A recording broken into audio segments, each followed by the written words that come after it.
Iya, kemarin tuh kan memang permohonan maafnya Bang Insanul kan sudah disampaikan ya.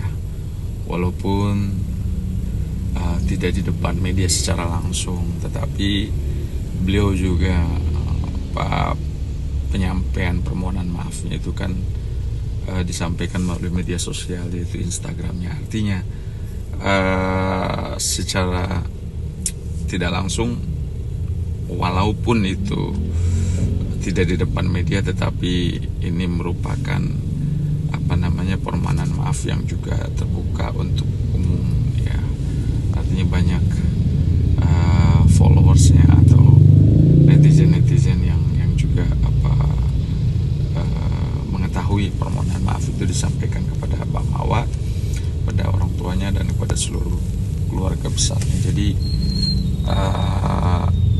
ya harapannya permohonan maaf itu bisa diterima oleh Mbak Mawa kan. Terkait masalah Mbak Mawa pergi umroh dan menolak permohonan maaf itu semua kan kembali kepada pribadinya Mbak Mawa ya. Biarkan dia berpikir, biarkan dia merenung ya, biarkan dia mengambil keputusan dengan hati yang tenang ya kan. Jadi ini adalah momen yang bagus ketika Mbak Mawa pergi umroh ya.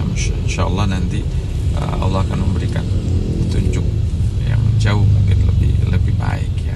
Jadi kita juga harus menghormati apapun itu nanti keputusan yang Mbak Mawa ambil gitu. Kalau dari sisi hukum, balik lagi bahwa dugaan tindak pidana perzinahan itu kan diatur di dalam pasal 284 KUHP yang lama, kemudian juga di dalam KUHP yang baru juga diatur di dalam pasal 411 ya, kalau nggak salah, Undang-Undang Nomor 1 Tahun 2023. Jadi kalau memang unsurnya terpenuhi, maka laporan ini kan akan naik ke penyidikan. Jadi kita hormati proses kepolisian ya, kita yakinlah kepolisian bisa bekerja dengan baik. Namun kan untuk menaikkan status dari penyelidikan ke penyidikan, itu yang saya katakan tadi bahwa unsurnya juga harus terpenuhi ya gitu. Alat buktinya harus terpenuhi ya. Jadi kalau memang sejauh ini belum naik penyidikan, berarti artinya kepolisian, penyidik masih bekerja, masih mencari tahu ya kan, masih mendalami kasus yang dilaporkan oleh Mbak Mawa. Ya, permohonan restoratif justice yang disampaikan, dimohonkan oleh kuasa hukumnya Bang Insanul terhadap Mbak Mawa melalui kuasa hukumnya, kemudian yang juga disampaikan oleh Polda Metro bahwa permohonan restoratif justice-nya ditolak. Itu semua artinya kembali kepada Mbak Mawa sendiri sebagai pelapor ya. Gitu. Kita doakan yang terbaik.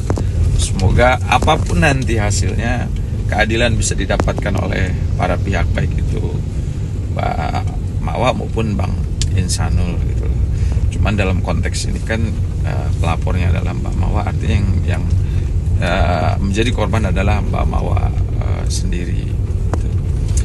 Kemudian memang di dalam KUHP yang lama itu konsep pemidanaan ya kan, konsep pidana itu lebih menitik beratkan kepada balas dendam, artinya hukuman ya, hukuman. Tetapi KUHP yang baru ini justru sebaliknya, dia lebih menggunakan proses pemidanaan itu lebih ke teori hukum progresif modern, yang dititik beratkannya bukan memberikan hukuman seperti penjara, tetapi lebih bagaimana keadilan ini bisa diberikan dalam konteks penitik beratannya kepada keadilan korektif, keadilan restoratif, dan keadilan rehabilitatif gitu. Jadi semaksimal mungkin di dalam KUHP yang baru itu, kalau saya lihat penjara itu adalah salah satu solusi terakhir selama memang masih bisa menggunakan yang tadi rehabilitatif, korektif, dan restoratif justice itu. Restoratif itu yang akan didahulukan dalam